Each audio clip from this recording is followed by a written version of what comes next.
ദുരന്ത നിവാരണ യജ്ഞത്തിന്റെ ഭാഗമായി കാഞ്ഞിരപ്പള്ളി ബ്ലോക്ക് പഞ്ചായത്തിൽ ഏകദിന ശില്പശാല നടത്തി. കാലാവസ്ഥാ വ്യതിയാനവും ദുരന്ത സാധ്യതകളെയും മുൻനിർത്തി എടുക്കേണ്ട മുൻകരുതലുകളും പ്രതിരോധ പ്രവർത്തനങ്ങളും രക്ഷാപ്രവർത്തനവും പകർച്ചവ്യാധികളുടെ വരവും തടയാനുള്ള മുന്നൊരുക്കങ്ങളാണ് ഏകദിന ശില്പശാലയിൽ ചർച്ച ചെയ്യപ്പെട്ടത്.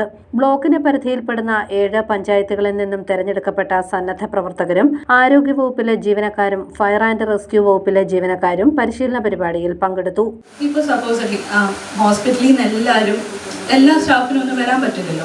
അപ്പോൾ അവരെ സഹായിക്കേണ്ട ഒരു കാര്യമാണ് നമ്മൾ പറഞ്ഞത്. എങ്ങനെയാണ് നമ്മൾ സ്ട്രെച്ചറിലേക്ക് കിടത്തുന്ന കാര്യമാണ് ഈ കാണിക്കുന്നത്. അപ്പോൾ ആദ്യം ചെയ്യേണ്ടതെന്ന് പറഞ്ഞാൽ പേഷ്യൻ്റ് ഇവിടെ കിടക്കുവാന്ന് വിചാരിച്ചു. അടുത്ത് തന്നെ നമ്മൾ സ്ട്രെച്ചർ കൊണ്ടുവന്ന് വെച്ചതിന് ശേഷം പേഷ്യൻറ്റിനെ അല്ലാതെ റിക്കവറി പൊസിഷൻ എങ്ങനെയായിരുന്നു? ഓപ്പോസിറ്റ് സൈഡ്, നമ്മുടെ ഓപ്പോസിറ്റ് സൈഡിലേക്ക് റോൾ ചെയ്യണം. പക്ഷെ ഈ ഒരു കാര്യത്തിൽ എങ്ങനെയാണ്? നമ്മുടെ സൈഡിലേക്ക് റോൾ ചെയ്തതിന് ശേഷം സ്ട്രെച്ചർ അടുപ്പിച്ച് വെച്ചിട്ട് പിന്നെ പതുക്കെ വേണം കിടത്താൻ.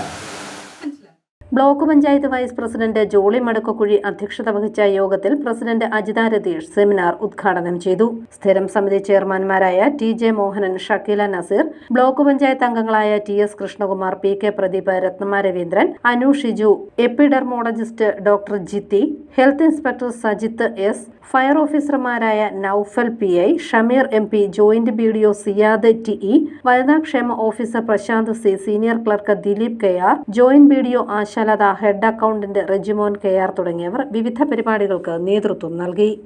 News bureau, Kanjirappally.